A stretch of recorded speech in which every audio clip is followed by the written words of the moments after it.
నమస్తే, welcome to Aadan. నమస్తే నాగార్జున గారు. నమస్తే. నాగార్జున గారు, ప్రమాణ స్వీకార కార్యక్రమం పూర్తయిపోయింది. సో అంగరంగ వైభవంగా ప్రధానమంత్రి సమక్షంలో అంగరంగ వైభవంగా ఈ కార్యక్రమం అయితే జరిగింది.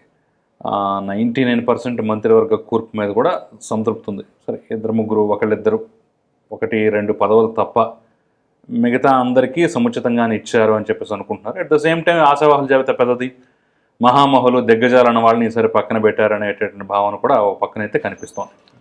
సో ఓవరాల్గా మీ విశ్లేషణ ఏంటి? కిషోర్ గారు, కోట్లాది మంది ఆంధ్రులు ఎన్నాళ్ళు వేచిన ఉదయం అంటారు చూసారా, ఆ రకంగా కళ్ళు కాయలుగా చెలాగా ఎదురు చూసినందుకు ఆ ఎదురు చూపులకి ఈ రోజున ఒక ముగింపు అనేటువంటిది వచ్చింది. ఎందుకంటే గతంలో ఎప్పుడూ లేనటువంటి విధంగా గత 5 సంవత్సరాలుగా తెలుగుదేశం పార్టీ కానివ్వండి, జనసేన కానివ్వండి, వాళ్ళ శ్రేణులు కానివ్వండి, పడినటువంటి ఇబ్బందులు, బాధలు, ఎదుర్కొన్నటువంటి కేసులు, వీటన్నిటి నుంచి ఒక రిలీఫ్ అనేటువంటిది రావడంతో ఏంటంటే వాళ్ళందరూ కూడా గతంలో ఇప్పుడు లేనంతగా దీన్ని సెలబ్రేట్ చేసుకున్నారు. దానికి తోడు ఒకటి, ఇక్కడ మనం అత్యవసర మార్కులతోటైనా 100-110 సీట్లతో గెలిచినా పర్వాలేదు అనుకున్నటువంటి పార్టీకి ఏకంగా 164 సీట్లు కట్టిపెట్టడం, రాష్ట్రంలోనే కాదు కేంద్రంలో కూడా మీరు కీలక పాత్ర పోషించాలని వీళ్ళని ఒక రకంగా నిర్దేశించడం. ఎందుకంటే అక్కడ ఉన్నటువంటి బీజేపీ గవర్నమెంట్ కూడా తెలుగుదేశం పార్టీ ఉంటేనే లేకపోతే కష్టం అన్నటువంటి పరిస్థితిని కల్పించడం అనేటువంటిది ఈ శ్రేణులకన్నిటికీ కూడా రెండింతల ఉత్సాహాన్ని ఇస్తోంది. ఆ ఉత్సాహం అంతా కూడా ఇవాళ జరిగినటువంటి ప్రమాణ స్వీకారంలో, అంటే జనరల్గా ఏంటంటే కోయలేషన్ గవర్నమెంట్స్ మనం అంతకుముందు చూసాం. ఎక్కడో చోట ఏదో ఒక విషయంలో కొంత అలకలో లేకపోతే కొంచెం డిఫరెన్స్ ఆఫ్ ఒపీనియనో వస్తూ ఉంటాయి. కానీ ఈసారి మరి ఏ ముహూర్తాన్ని పవన్ కళ్యాణ్ గారు 3 కలవాల్సిందే అన్నాడో ఆ రోజు నుంచి ఈ రోజు వరకు కూడా, గతంలో కూడా మనం చాలా సంకీర్ణ ప్రభుత్వాలు చూసాము, కలిసి కూటములు కట్టడం చూసాం. ఓటు ట్రాన్స్ఫర్ అంతా కూడా మీకు 70%, 75% మాత్రమే ఉండేది. క్రాస్ ఓటింగ్ ఎక్కువ జరిగేది, అనేక రకాల కారణాలు. కానీ ఆంధ్రదేశంలో ఎప్పుడూ కలవు అనుకున్నటువంటి కమ్మ కాపు కాంబినేషన్ కలుస్తుందా, ఓటు ట్రాన్స్ఫర్ సక్రమంగా జరుగుతుందా, దానికి తోడు బీజేపీ ఏమన్నా శల్యసారథ్యం చేస్తుందా, బీజేపీ అనేటువంటిది నిజంగానే సహకరిస్తుందా, ఇలాంటి అనేకమైనటువంటి సందేహాల మధ్యన ఇది రావటం, నాకున్నటువంటి సమాచారం ప్రకారంగా దాదాపుగా 95% ఓటు ట్రాన్స్ఫర్ అనేటువంటిది చక్కగా అన్ని పార్టీలు 3 పార్టీల మధ్యన జరిగింది అనేటువంటిది మనకి రిజల్ట్లో కనిపించింది. కనిపించిన తర్వాత పడ్డ కష్టానికి చేసుకోవాల్సినటువంటి సెలబ్రేషన్ రూపంలో చేసుకోవడం, దానికి పెద్ద ఎత్తున ప్రధానమంత్రి దగ్గర నుంచి అమిత్ షా గారి దగ్గర నుంచి కొన్ని రాష్ట్రాల చీఫ్ మినిస్టర్లు, కేంద్ర మంత్రులు అందరూ రావటం అనేటువంటిది ఏంటంటే రాబోయే రోజుల్లో ఆంధ్రప్రదేశ్కి ఇది ఒక శుభ సూచకం. ఎందుకంటే 2014 నుంచి 2019 మధ్య ఇదే కాంబినేషన్ ఉన్నప్పుడు ఆంధ్రప్రదేశ్ అనేటువంటిది ఎంత వైబ్రెంట్గా ఉందో మనం చూసాం. మీరు కూడా ఆ ప్రాంతవాసి కాబట్టి విజయవాడలో ఏ హోటల్లో రూమ్ కావాలన్నా దొరికేది కాదు. ఎవరో కొంతమంది ఫారిన్ డెలిగేట్స్ లేకపోతే ఇన్వెస్టర్స్ వాళ్ళు వీళ్ళు చాలా వైబ్రెంట్గా ఉండేది, ఏదో ఒక కార్యక్రమం నడుస్తూ ఉండేది. ఆ సందడి అనేటువంటిది లాస్ట్ 5 సంవత్సరాల్లో మనం ఎవరూ చూడలేదు. బ్రహ్మాండం ఉవ్వెత్తున లేసినటువంటి అమరావతి కట్టడాలు అనేటువంటివి శ్మశానంలాగా పడిపోయి మళ్ళీ వాడు ఎలా కలకల్లాడుతున్నాయో చూస్తాం. ఎక్కడో 10-15% పూర్తయినటువంటి పోలవరాన్ని శరవేగంగా 72% తీసుకురావటం అనేటువంటిది మనం చూసాం. చూసిన తర్వాత ఈ 5 ఏళ్లలో ఎక్కడ వేసిన గొంగళి అక్కడే ఉండిపోవటం అనేటువంటిది మనసున్న ప్రతి ఆంధ్రుడిని బాధించడం జరిగింది. సో ఆ బాధకి ఇవాళతోటి ఫుల్ స్టాప్ పడ్డట్టుగా ఉంది. తర్వాత మీరన్నట్టుగా చంద్రబాబు నాయుడు గారికి ఒక లేబుల్ ఉంది.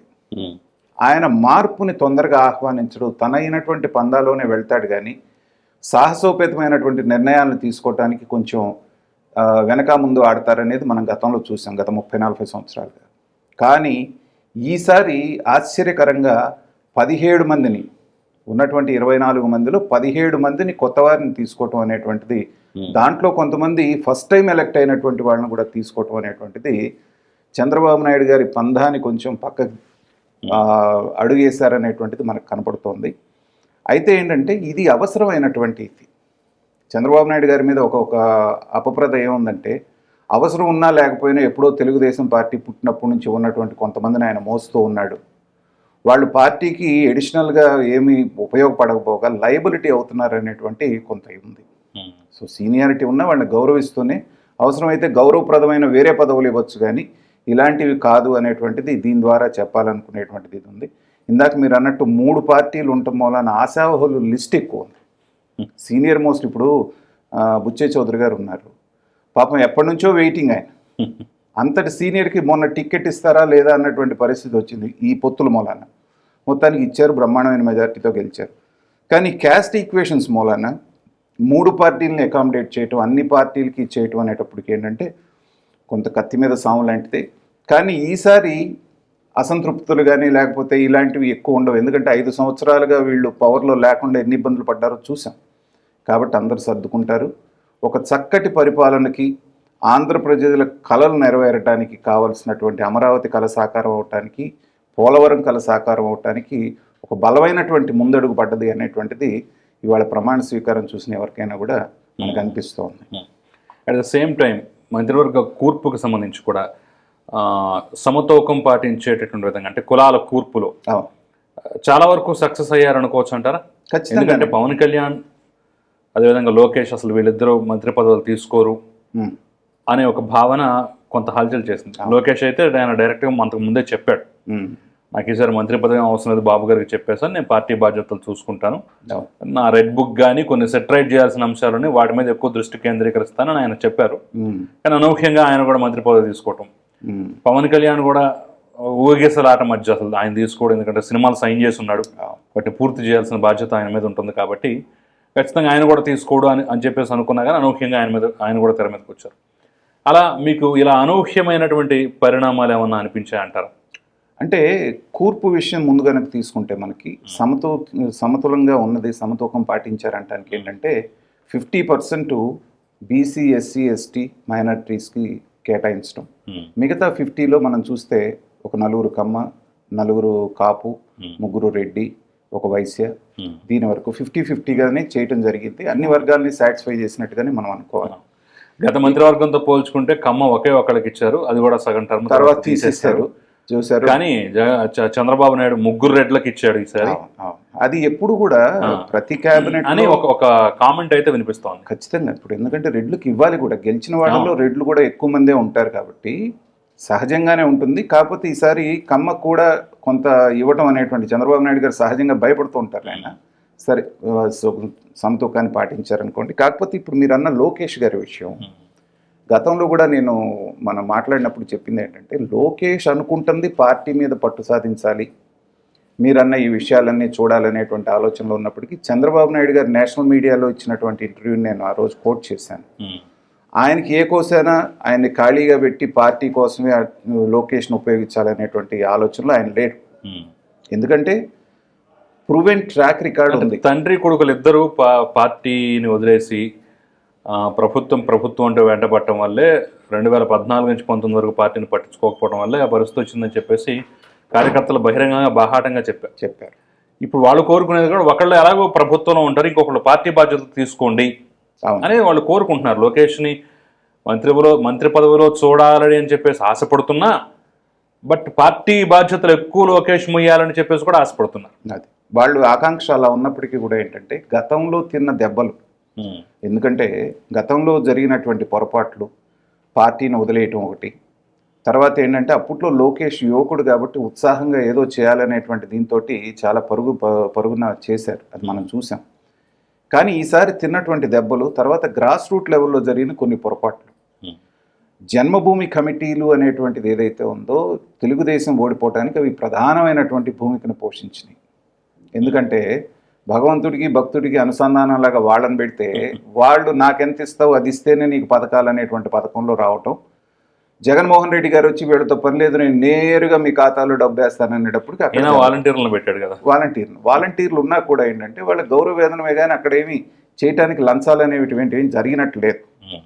సో ఇప్పుడు లోకేష్ గారు ఏంటంటే పార్టీ మీద పట్టు సాధించుకున్నారు. ఈ ఎలక్షన్స్లో జరిగినటువంటి అతి పెద్ద మంచి ఏదన్నా ఉందంటే, సహజంగా మనం పరిస్థితులు ఇస్తే ఒక బలమైన నాయకుడు ఉన్నప్పుడు అతని కొడుకుకి వారసత్వంగా వచ్చేటప్పుడు ఆ బలమైన నాయకుడితో మొదటి నుంచి ఉన్నటువంటి వాళ్ళు ఈ కొత్తగా వచ్చే వాళ్ళ నాయకత్వాన్ని అంగీకరించరు.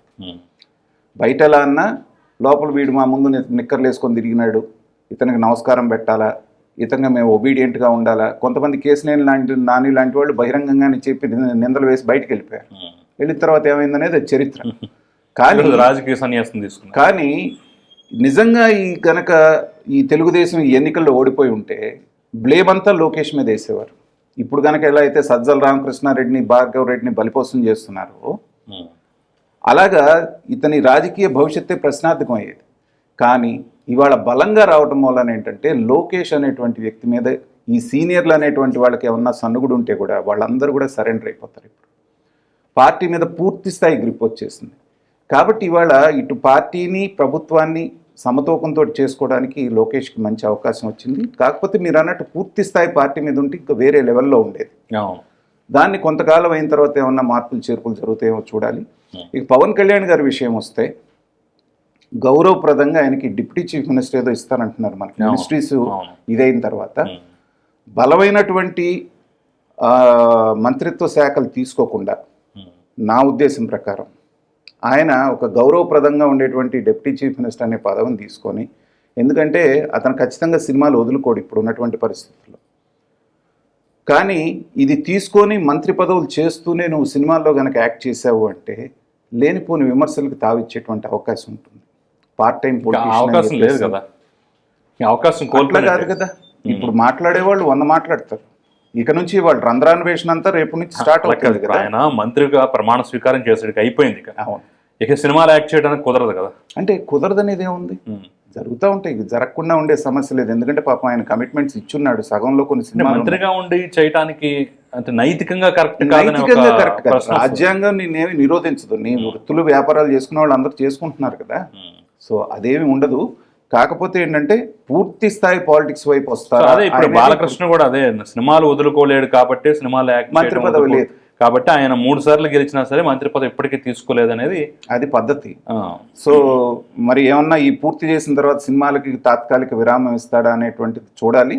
అలా చేస్తేనే అది గౌరవంగా ఉంటుంది. ఎందుకంటే full time politician, serious politician అనేటువంటి భావన ప్రజలకు అప్పుడు మాత్రమే వస్తుంది. కాబట్టి వీళ్ళ కాంబినేషన్ అయితే బాగుంది. ఏ శాఖలు తీసుకుంటారు, ఎలా చేస్తారు అనేటువంటి దాన్ని బట్టి ఆంధ్ర రాష్ట్ర భవిష్యత్తు ఆధారపడి ఉంటుంది. కాకపోతే ఫైనల్గా బాటమ్ లైన్ నేను చెప్పేది ఏంటంటే ఇప్పుడు ఏదైతే సఖ్యత స్టేజ్ మీద ప్రమాణ స్వీకారం అప్పుడు కనిపించిందో, గెలుపుకి ఎలా అయితే పనిచేశారో ఈ 5 సంవత్సరాలు ఎక్కడా కూడా దానికి డీవియేషన్ లేకుండా చక్కగా అదే స్ఫూర్తితోటి అదే కోఆర్డినేషన్తో చేస్తే మాత్రం ఖచ్చితంగా ఆంధ్రప్రదేశ్ అనేటువంటిది స్వర్ణాంధ్రప్రదేశ్ వైపు వేగంగా అడుగులు వేసేటువంటి అవకాశం మాత్రం ఉంది.